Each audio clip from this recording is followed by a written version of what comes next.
Jane Matthews last updated 5 o'clock, May 20, 2018. Managing Director of Eagars Funerals in Taranaki, Casey Martin, deals with repatriation of mortal remains both coming into and leaving New Zealand. More than 560 bodies belonging to Kiwi citizens were repatriated last year, the highest it had been in 5 years, according to the New Zealand Customs Service. The number stood at 565 for 2017, up from 519 in 2016 and 455 bodies in 2015. This past week, just over $25,000 were raised on a Give a Little page to return the body of a promising young rugby league player to New Zealand after his death in Australia a week ago. Tory Brunning, 22, died of unknown causes after a match in Illawarra, New South Wales, on Saturday, May 12. Days later, his grandmother Kate Brunning, who raised him, jumped on a plane to Australia, determined to bring his body home. Read more. Taranaki League player died with all his hopes and dreams intact. Grandmother's tragic loss as sportsman dies aged 22. Taranaki man's life cut short after tragic logging accident in Australia. The changing face of funerals and the way we deal with death. Kelly Coyne, of Taranaki, went through the process after her brother Tony died in Australia after a logging accident 2 months ago. Tory Brunning, 22, pictured with his childhood sweetheart Zoe Scalco, died on Saturday, May 19.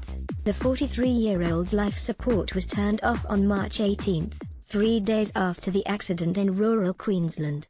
Even Dad said it doesn't matter what it costs, he's got to go back, Coyne said. And that's all there was to it. It's where we're from. It's where he came from. Tory Brunning, originally of Waitara, had been living in Australia since he was 13. An overseas death has to be registered, the body has to be embalmed and placed in a casket or cremated, and this must be paid for before repatriation. The deceased is sent as cargo, priced on weight, and goes through customs on arrival. The cost and time depend on individual circumstances.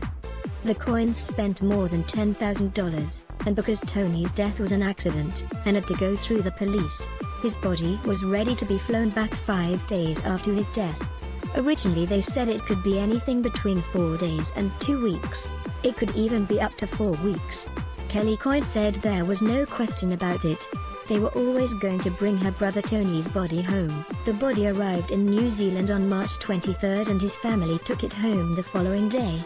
My partner got a van and trailer for our luggage, and we brought Tony back, Coyne said. We did what we call a hikoi all the way back here. A week after Tony died, he was on his marae in Akato, coastal Taranaki, and buried on March 26. Managing Director of Eagars Funerals in Taranaki, Casey Martin, said the decision to bring a family member home is an individual choice she can't explain. Tony Coyne, left, 43, died in Australia 2 months ago. His older sister Kelly Coyne, right, went through the process of getting his body home to Taranaki. I think depending on the circumstances, and where the person has died, those sorts of things are really big contributing factors as to whether they bring somebody home or not, Martin said. Certainly for our Maori community, it's definitely about bringing them back to the wānau and laying them to rest in their own burial ground. But it's not just Maori.